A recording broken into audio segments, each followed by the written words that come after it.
Bonsoir. Nous allons parler d'un film qui a terrorisé le monde entier. Et 42 ans après la sortie de ce film, il continue de nous faire peur. Je veux parler bien sûr de L'Exorciste. L'Exorciste est un film d'horreur américain réalisé par William, sorti en 1973. Il s'agit de l'adaptation cinématographique du roman du même nom de 1971, écrit par William Peter Blatty. Il raconte l'exorcisme de Robbie Mannheim. Faisant face à la possession d'une jeune fille et des tentatives désespérées de sa mère pour la guérir, grâce à un exorcisme pratiqué par deux prêtres. Le film, avec Ellen Burstyn, Max von Sydow, Jason Miller et Linda Blair, met en scène un enfant démoniaque, à la suite de Rosemary's Baby de Roman Polanski et avant La Malédiction. L'Exorciste est l'un des films d'horreur les plus rentables de l'histoire, avec 402 500 000 $ de recettes dans le monde entier. Il est également considéré comme un classique du cinéma d'horreur, et l'American Film Institute l'a classé 3e meilleur thriller derrière Psychose et Les Dents de la Mer. Et une version restaurée est sortie le 22 septembre 2000, notamment avec des scènes supplémentaires et des images subliminales. Une série télévisée adaptée du film sera diffusée à partir du 21 septembre 2016 sur le réseau Fox et en simultané sur le réseau CTV au Canada.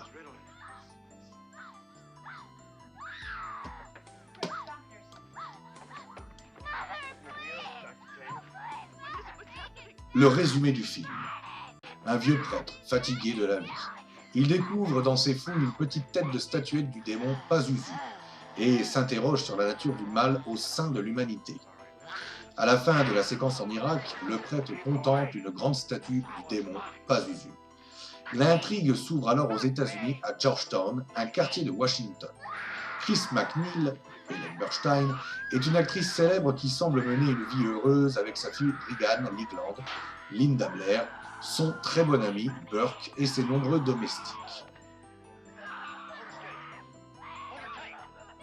Elle a avec son mari, en déplacement à Rome, des relations tendues malgré ses sentiments.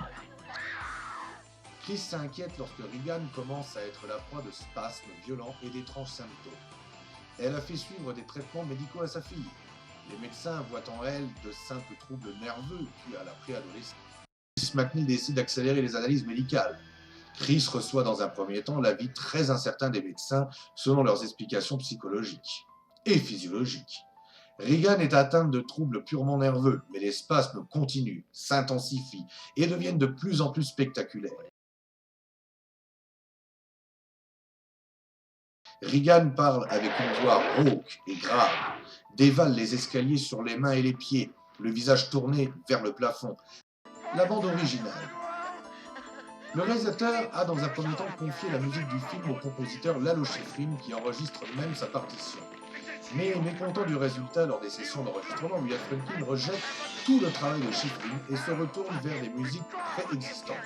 Schifrin prend d'une certaine façon sa revanche en composant 6 ans plus tard la musique d'Amityville, La Maison du Diable, qui connaît un grand succès et obtient une nomination à l'Oscar de la meilleure musique.